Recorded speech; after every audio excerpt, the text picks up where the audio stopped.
Siguro po para sa inyong mga wala dito. Pero para sa amin na nandito, napakaraming nangyari. Takot na takot po ako na kailangan ko na magpaalam sa mga anak ko. At yung staff ko, 2 pintuan ang pagitan ko sa putukan. Yung staff ko na si Claire, na 20 years na sa akin, nandun siya sa labas. She has a 12-year-old son. TRO ni Senator Ronald Bato de la Rosa sa Korte Suprema para pigilan ang pag-serve ng warrant of arrest laban sa kanya, ibinasura ng korte. Ang tanong, aarestuhin na ba kaya si Senator Ronald Bato de la Rosa o meron pang mga legal remedies para mapigilan ang pag-aresto sa kanya ng gobyernong Marcos at ipadala sa dahig?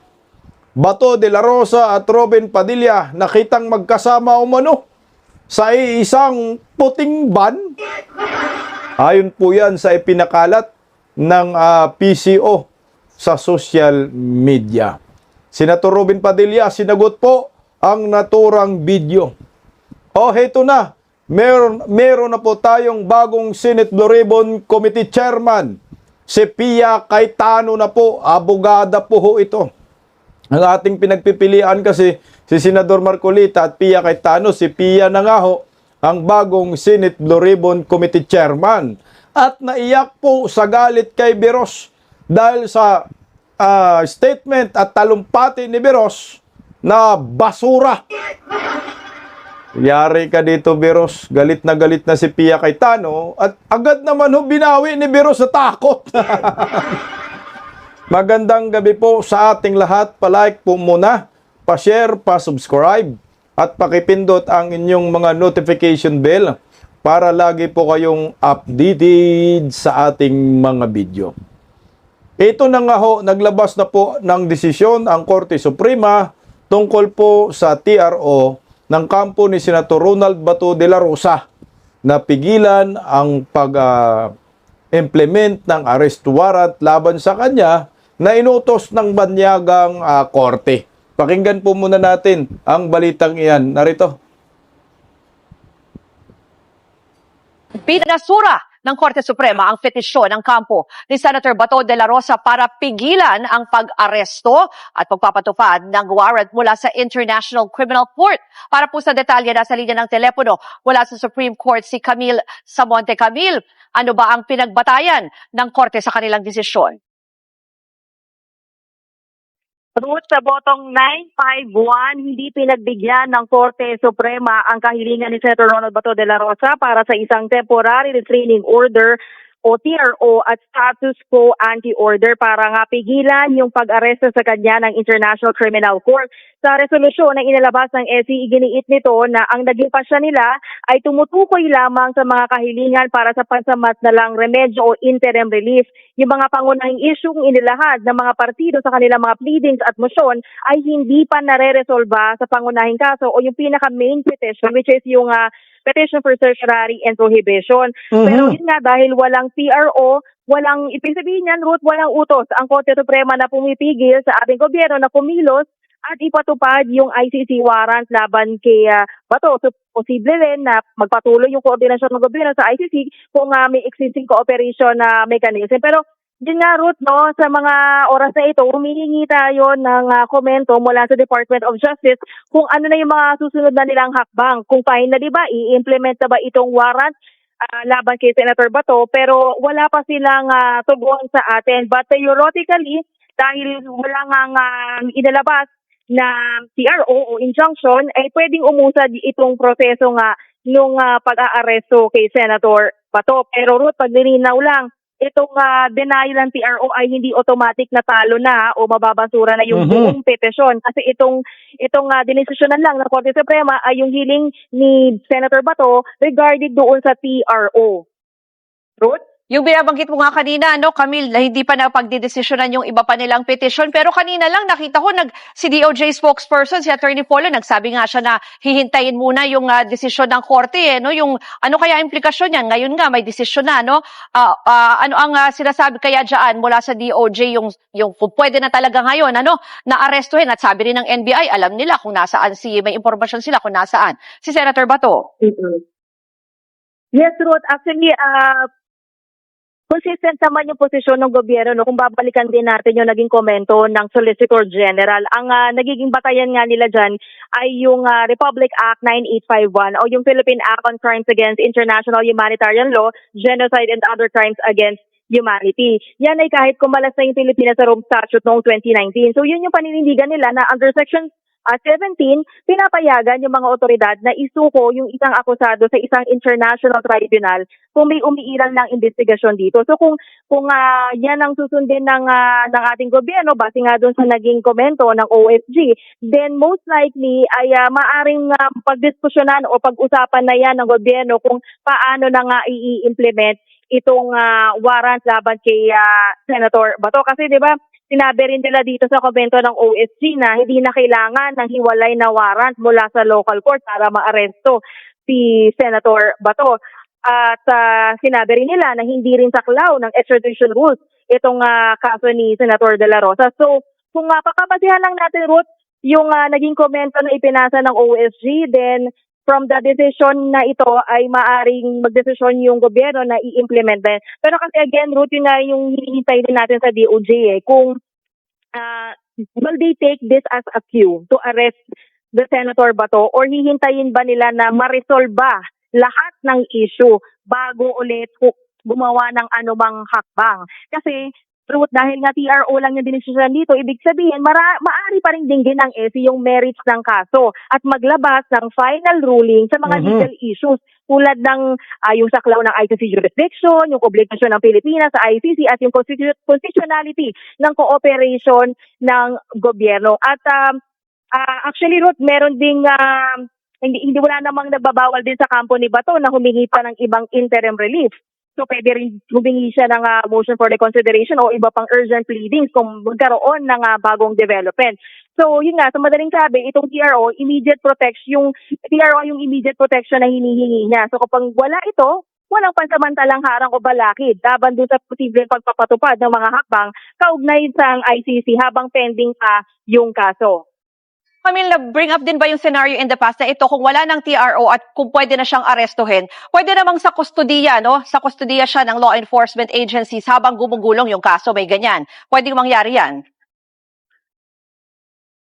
Yes, Ruth, yan yung na pinapaklarify din natin sa DOJ. Kasi nga kung hindi pa nare-resolve lahat ng issues dun sa main petition, pwede bang mangyari is parang nasa custody ba muna ng PNP o ng DOJ itong si Senator Bato? Kasi hindi pa rin naman nare-resolve technically yung issue ng pag-surrender din sa kanya sa ICC. So, yun yung mga bagay na hinihintay pa natin na masagot at sana mabigyang linaw din eventually, Ruth. So ngayon, ang desisyon lang ng Korte Suprema ay yung hiniling na TRO. Pero yung kabuang kaso na dapat bang isoko si Senator Bato de la Rosa at padala sa dahig, hindi pa yun na-resolba.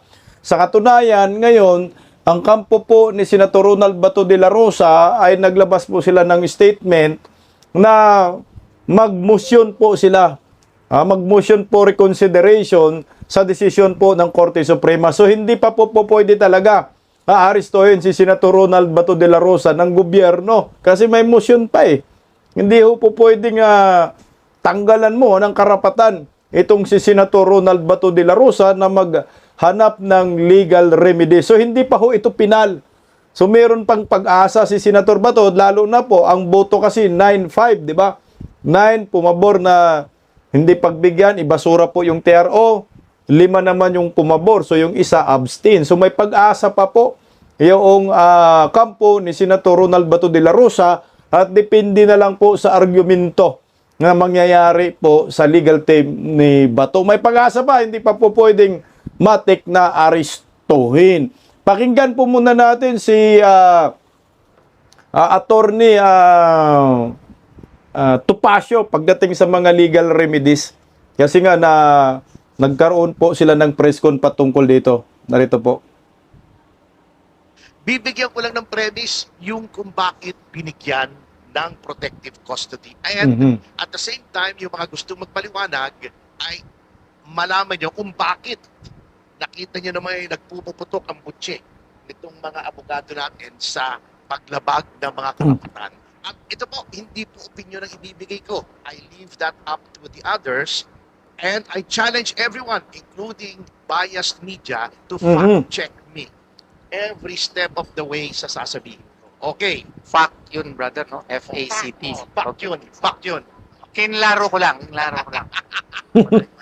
I-fact check nyo ako ha kung hindi tama ang sinasabi ko. Para lang makita natin yung konteksto kung bakit sinasabi nila yung mga sinasabi nila, no? Okay, let's go back. Let's start from the very beginning. A very good place to start. Sabi nga sa Sound of Music, ano? May ICC warrant. Okay, warrant. Granted, walang argumento dyan.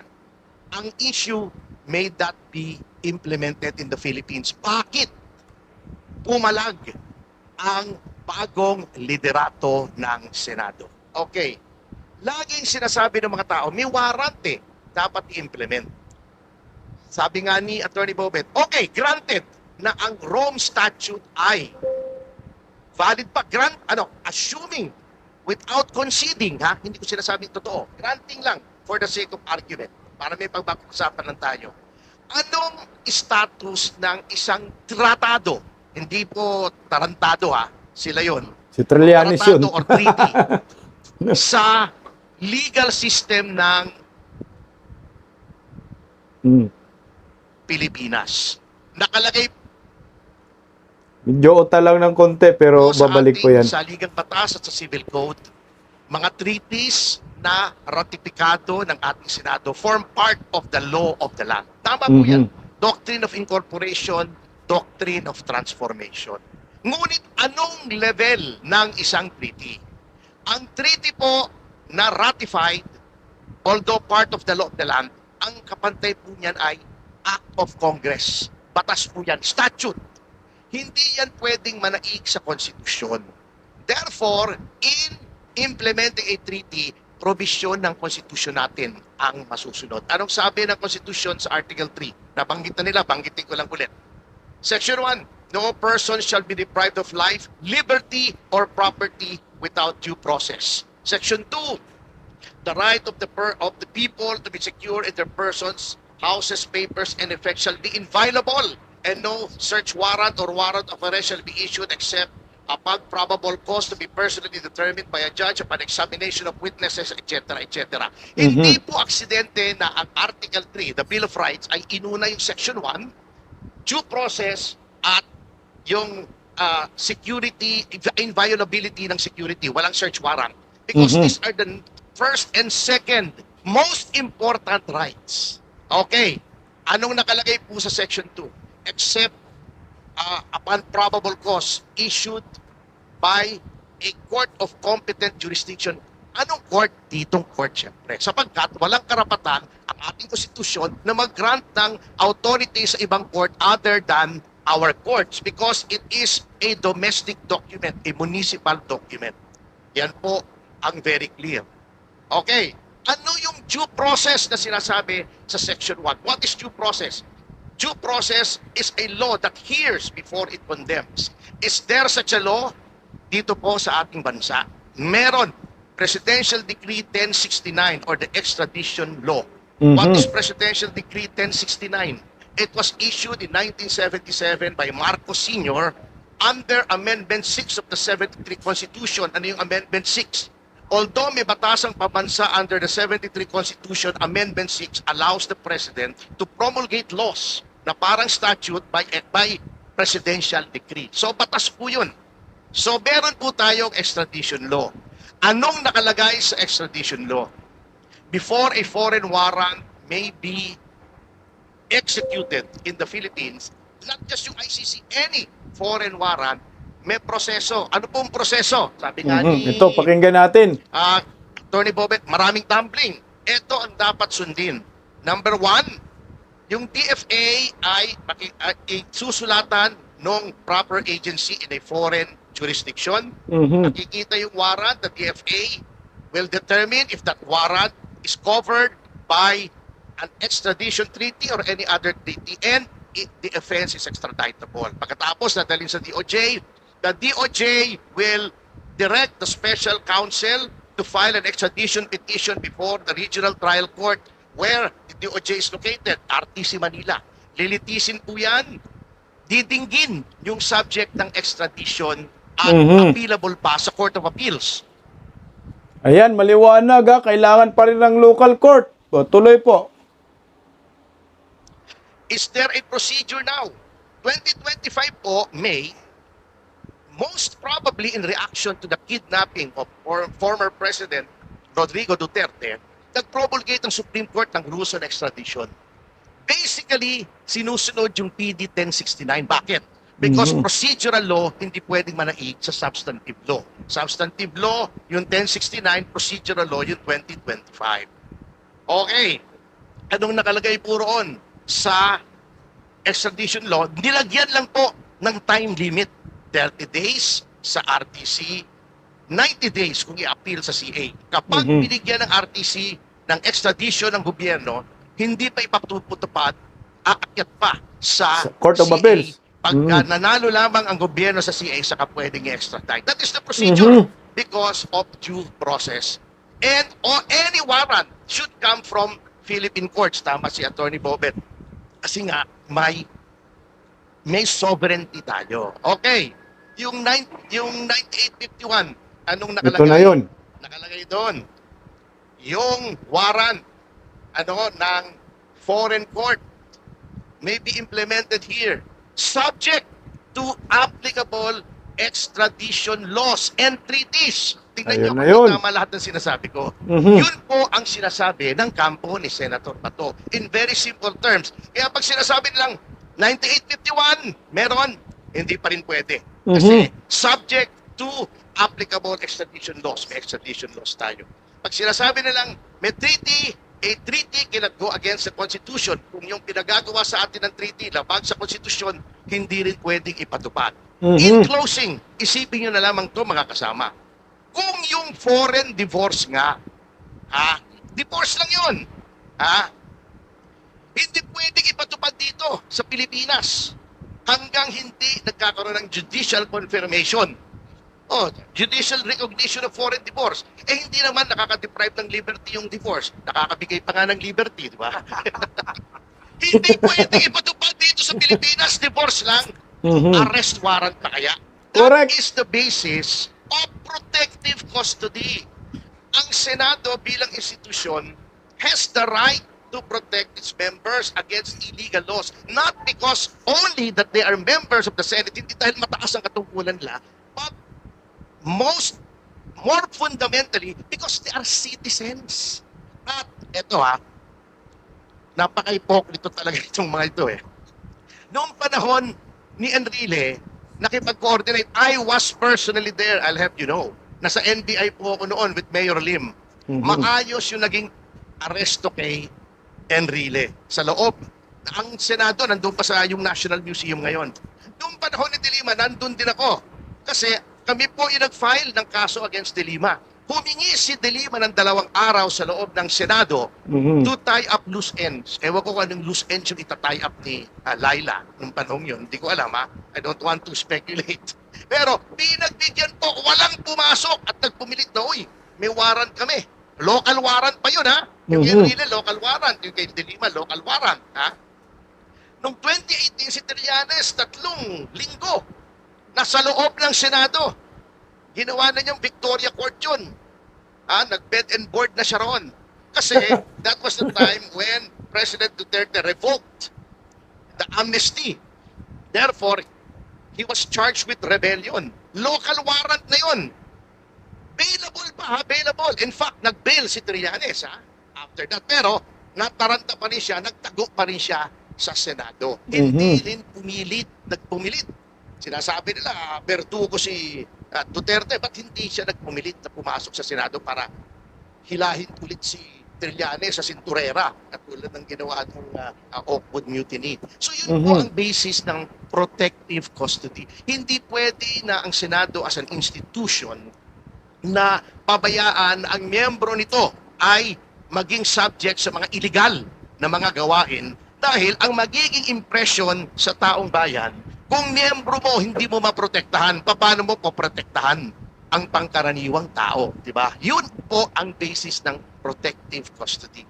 Meron pong kailangang i-preserve na prestige, integrity, and sanctity of the Senate as a co-equal branch of government against intrusions by an executive that is grossly abusing its powers.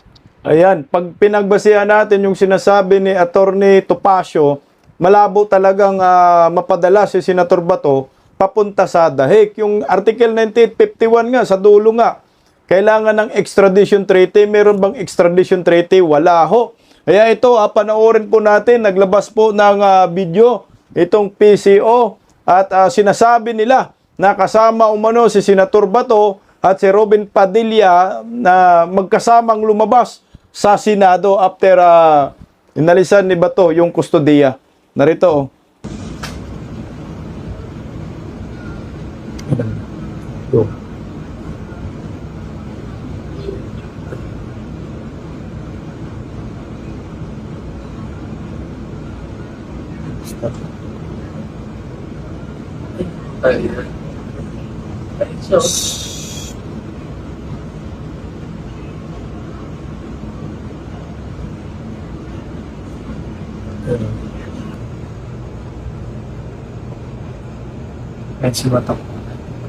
Si Bato daw po yan, sabi nila. Ayan, hindi natin alam kung sinong kasama dyan. Pero tuloy natin, oh. Sasakay. Ano pa?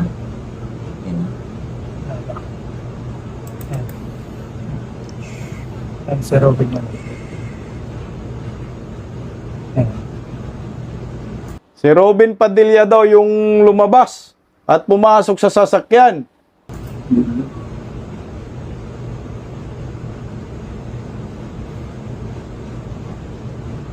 Isa yan.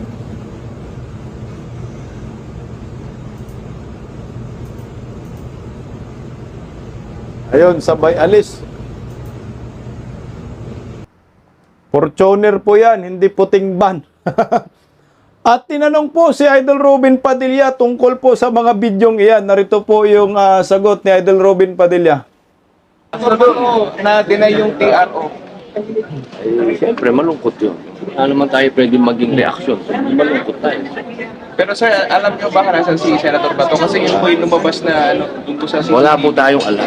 Sir, comment lang po dun sa sasakyan niyo, sir. Doon daw sumakay si Bato.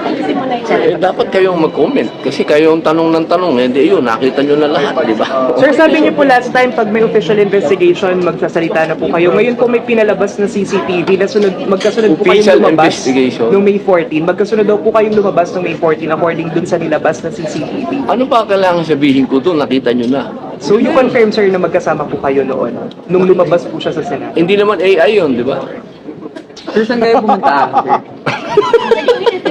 Senator, saan niyo si Senator Bato? Maraming salamat sa inyo. Nakuha nyo na yung gusto ninyo. Napanood nyo na. Palagay ko naman siguro matatahimik na kayo. Lahat ng tinatanong nyo.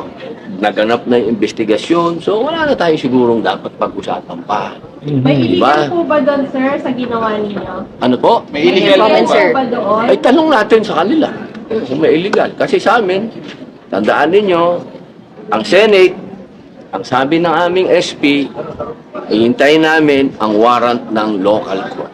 Okay? Pero sir, bukas kayo sa mga possible investigation. Eh, wala tayong magagawa. Kung Magko-coordinate po kayo, Senator, if ever ipatawag Maraming kayo. salamat po sa inyo. Nakuha nyo na yung gusto ninyo. Naibigay na sa inyo ng gobyerno. Maraming salamat. Salamat. Marco, ano ba? Okay maliwanag magkasunod, hindi naman magkasama eh. At saka ang tanong ay illegal ba? Ang sagot hindi illegal. Kasi sa mga panahong iyan, walang warrant of arrest. Hanggang ngayon, wala pa rin warrant of arrest from local court. Itong labang kay Senator Bato. TRO lang naman yung nabasura, pero meron pang motion. Pero yung local warrant of arrest na ini-insist ng kampo ni Bato, wala pa rin pong inilabas. Ang tanong, marami kasing nagsasabi, takot daw si Bato. Takot nga ba si Bato? Narito po, pakinggan natin ang sagot ng kampo ni Senator Bato. Bang intindi ko po na ang standing nyo ay hindi nyo kinikilala yung warrant of arrest ng ICC. insofar Kinikilala namin that it exists. Okay? Kinikilala namin dahil sa mata nila yon ay valid yon. Pero hindi namin kinikilala na enforceable siya. Okay? It has to go through the proper process as very competently explained by Attorney Bobet. Mhm. And if this is not enforceable, para lang maliwanag sa ating mga kababayan, bakit nangangailangan pa rin ng protective custody kung hindi naman pala siya enforceable, no? Because they were enforcing it. Mm. Ganun lang kasimple. Uh-huh. Hindi siya And enforceable, what would happen kapag na-enforce ngayon na hindi naman pala siya enforceable? maduduterte siya. Kidnapin. Hindi po ba ganun kasimple yun? Hindi ko alam kung ba't pinakahaba natin ang usapan. Sabi nila, bakit naman namin gagawin yun? Ginawa nyo na eh. Correct. So pag he will languish in a foreign cell beyond the reach of our laws, and should the Supreme Court decide in our favor, we will still have no legal recourse to bring him back. Correct. Mahirap na So, yon pag nadala. Ano po yung komplikado sa sinasabi namin? Mhm. Ayaw lang po namin maulit yung ginawa kay Duterte kasi hindi pa nga settled yung issue ng kay Pangulong Duterte. Pinababalik pa nga natin siya. Dadalawahin pa ba natin? Correct. So, May- Attorney Jimmy, hindi ito pagtatago. Pagtataguyod po yan. Pagtataguyod. Hindi pagtatago. Okay. Sa tingin po ninyo, natatakot po ba si Senator Bato? Attorney Jimmy? Hindi naman po matatakotin si Senator Bato. But he is human. He has even expressed emotions on TV. He has, kumbaga, wore his heart on his sleeve. Pero yung takot niya doesn't seem to be merely personal.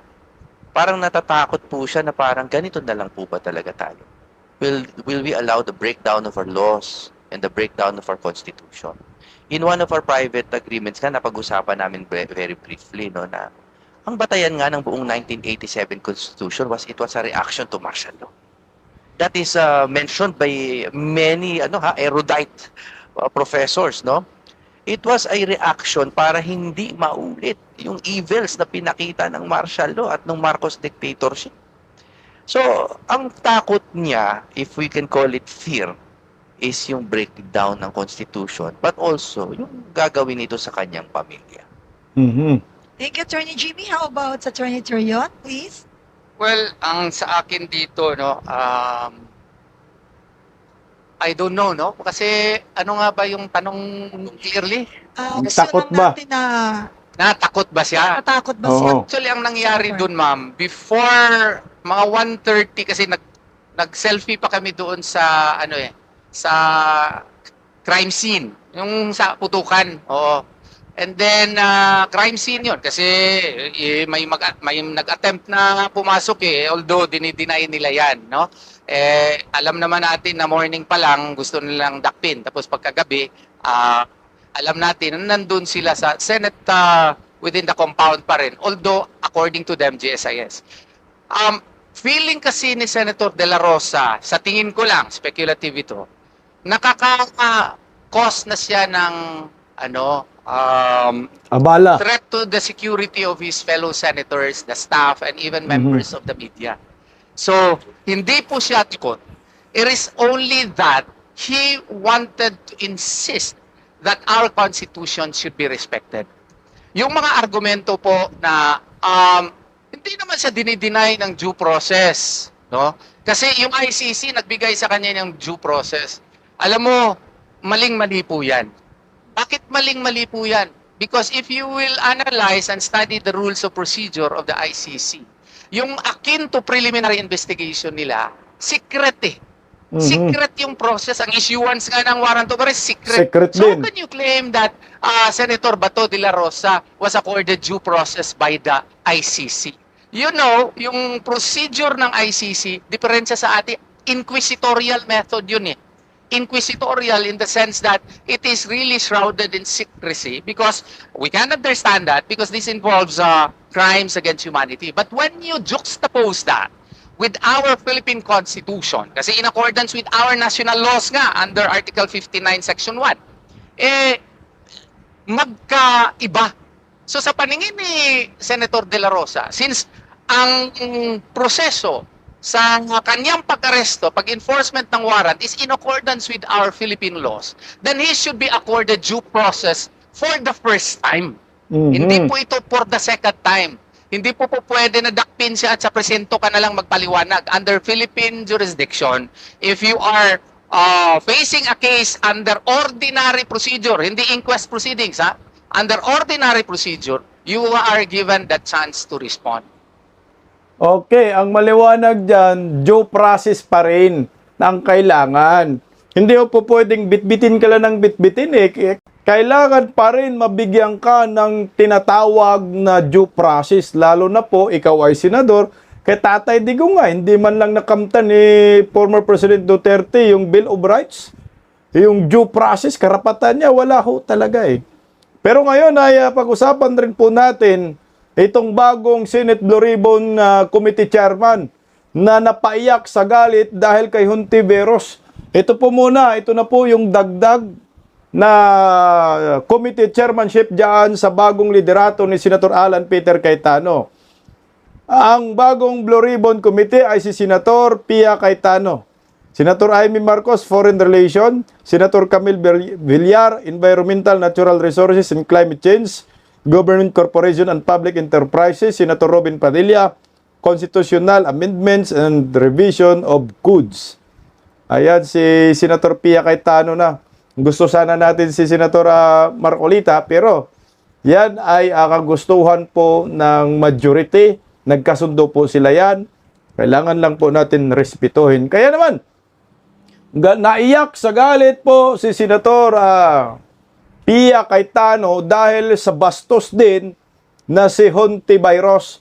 Pakinggan po muna natin si Hontiveros bago po si Senator Pia Cayetano na nanggagalaiti sa galit na rito. Pakinggan natin. Matapos ang habulan at barilan dito sa Senado. Sa loob-loob ko, hindi ako mapanatag na simula nung Lunes, ang ipinapakita natin ay para bang walang nangyari. Na para bang hindi nabastos ang ating institusyon. Ang liwanag dyan, sinabi niya, para bang walang nangyari. Dyan nasaktan si Pia Cayetano. Tuloy natin. Ang ating mga empleyado at ang mga Pilipino. Hindi maliit na bagay ang nangyari dito. At lalong hindi dapat inaasa sa mga Facebook Live, press conferences at media interviews ang pagtatahi-tahi ng mga pangyayari. Ganito na ba talaga kababa ang inabot ng ating politika sa Pilipinas? Ito na ba tayo, Mr. President? Tuluyan na bang nilihis ng politika ang ating mga pamantayan sa pakikipagkapwa? The situation stooped so low that here, in and around these same august halls, may pwedeng magkasa ng baril sa harap ng mga sibilyan. Dear colleagues, kahit kailan, hindi yan nangyari sa Pilipinas.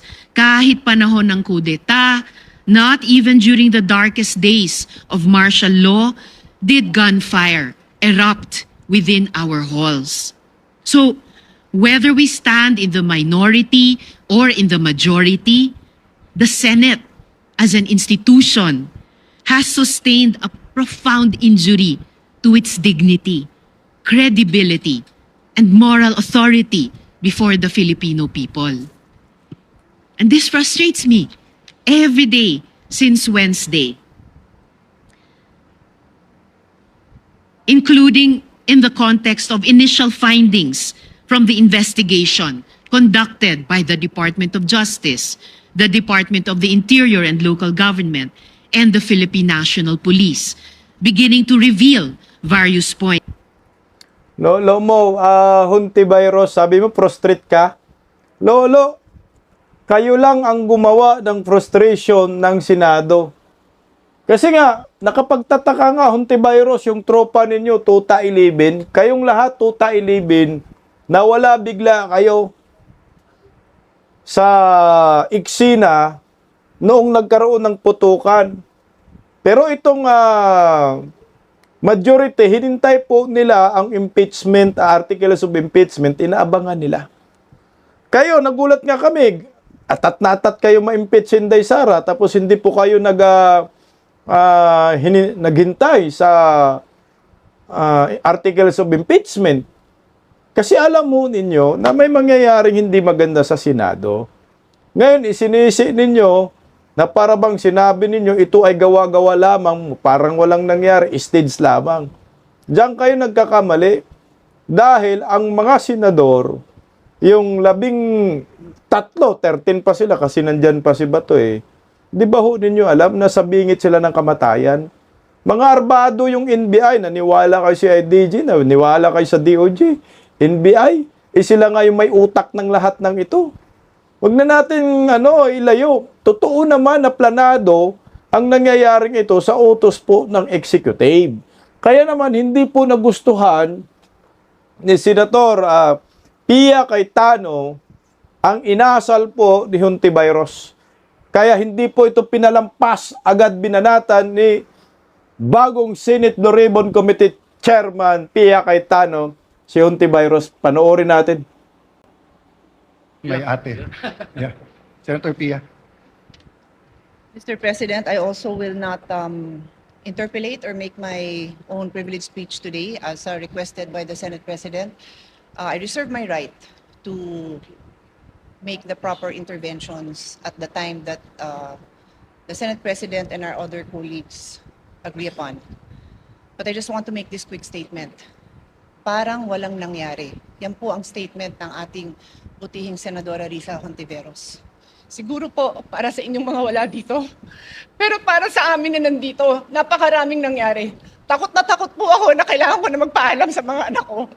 At yung staff ko, 2 pintuan ang pagitan ko sa putukan. Yung staff ko na si Claire, na 20 years na sa akin, nandun siya sa labas. She has a 12-year-old son. Kinuwento niya sa akin later na tumatakbo siya, hindi niya alam kung saan siya pupunta.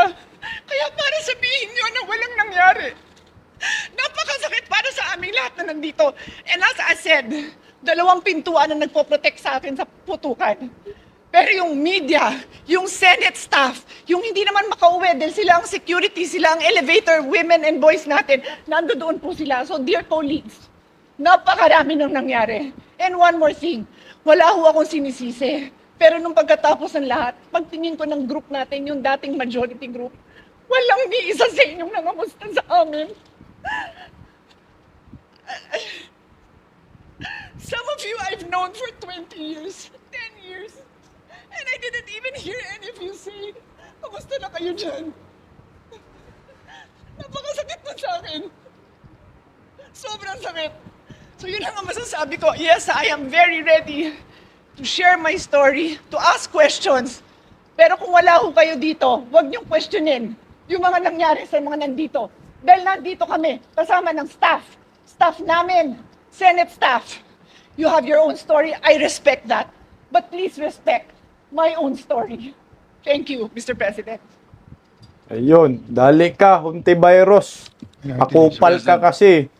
Yes, ayan na, medyo personalan na talaga ito. With the manifestation made by Senator Pia Cayetano, but my At bigla pong kumambyo si Hontiveros. Narito po, natakot siguro itong hinayopak na PhilHealth Queen. Pakinggan natin, no. Usap of everyone. We that yield, Mr. President. Yes. We yield to the distinguished lady, Mr. President. Maraming salamat, Mr. President. I empathize with the experiences and the feelings expressed by the gentlewoman from Taguig and Pateros. May I just repeat what I clearly stated at the context of kumambyo. na parang walang nangyari. I'm talking about ngayon, after those terrible events that caused fear and a lot of other negative emotions and experiences sa ating mga colleagues, sa ating mga Senate staff, sa security unit dito at sa Senate media. Yun po yung punto ko, and it is akin to one of the points raised by Senator Erwin earlier, before my privileged speech. But let me just assure to you correct that's not that, the Mr. case. President. In fact, I have to deal with the security of the Senate every day. I'm just not telling you everything that we have to deal with now to make sure that there's no bombs in the in the area, just like every day except this time, and also making sure that there's no miscommunication between the executive, legislative, judiciary, and the international community. That's precisely why we are waiting for the complete investigation, because there are matters that when are discussed in public will cause more alarm and confusion rather than clarity. But that doesn't mean na parang walang nangyari lang. I think that's the point where there will be strong answers, Senator Risa. But of course, you have your point of view and we respect that. Thank you, Mr. President. And last Utangin na mo, Ontiveros. Kumambyo, gumawa ng palusot, wala na. Nasaktan mo na ang bagong Senate Blue Ribbon Committee. At pati kita ko dito, umiyak rin si Ligarda. Nako, wala na. Mukhang hindi na po maganda itong nangyayari ngayon sa Senado dahil lamang sa kapangyarihan, ituta ilibin, gusto nilang maangkin muli ang liderato sa utos ni Bangag. Hindi nagtagumpay dito si Bongbong Marcos na agawin muli ang liderato sa kay Cayetano. Sana nga po, hindi bumaliktad itong si Jinggoy Estrada at hindi ito opiran ng Bangag admin na hindi kasuhan. At kasama itong si Joel Villanueva at si Chis Escudero. Mukhang ang target po nila itong si Escudero, Joel Villanueva at Jinggoy Estrada. Pag nakuha nila yung tatlo, malamang mababalik na naman sa kanila yung liderato. Sana ay lumabang kayo para sa bayan dahil nakita na po natin ang kaguluhan under Marcos admin at ang kanilang sadya ay talagang i-convict si Vice President Inday Sara. Pero dadaan po kayo sa butas ng karayom dahil kailangan ninyo ng 16. Kung may 11 kayo, 5 ho ang inyong kailangan. So malabo po kayo makakuha ng 5, 1, 2, hirap nga ho. Good luck na lang sa maraming Pilipino. Tapangan mo, Senator Pia Cayetano, kasi yung mga tulpok, kinakantsawan ka, bawal daw drama-drama diyan sa Senado. Sabi ni Erwin Tulpok. Ipakulong mo, Senator Pia Cayetano, ang mga sangkot sa flood control. Lalo na yan si Panfilo Lacson at yung si Tuta Soto na hari ng Tuta 11. Pagising sa umaga, tanghali at gabi, nakikita ko ang post niya, ang hapdi. Paano nga ba to? Di ako makatanggi. Watch ko na lang at isipin ng mabuti. Bisdak Pilipinas. Bisdak, tinig ng katotohanan. Sa bawat vlog may laban sa kasinungalingan. Mulat ang mata, gising ang masa. Bisdak Pilipinas, para sa bayan, gumigising sa diwa. Sa likod ng kamera, tapang ang dala, walang sinasanto kung mali ang gawa. Hinay-hinay, pero palaban. Boses ng tao sa digital na labanan. Bisdak, tinig ng katotohanan.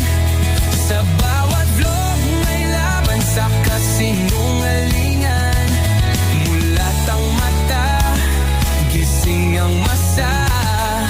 Bisdak Pilipinas, para sa bayan, gumigising sa diwa.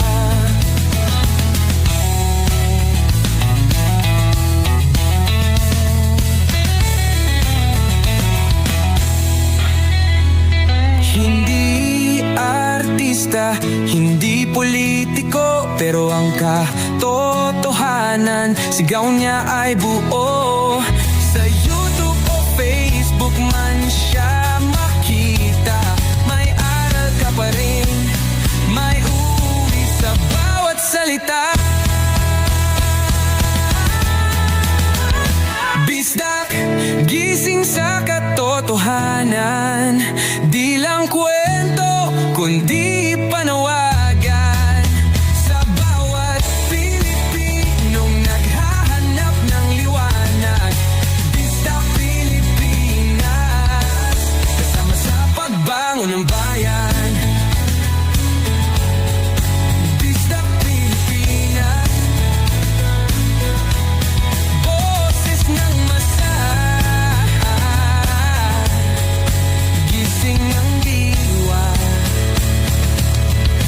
mo, may pag-asa.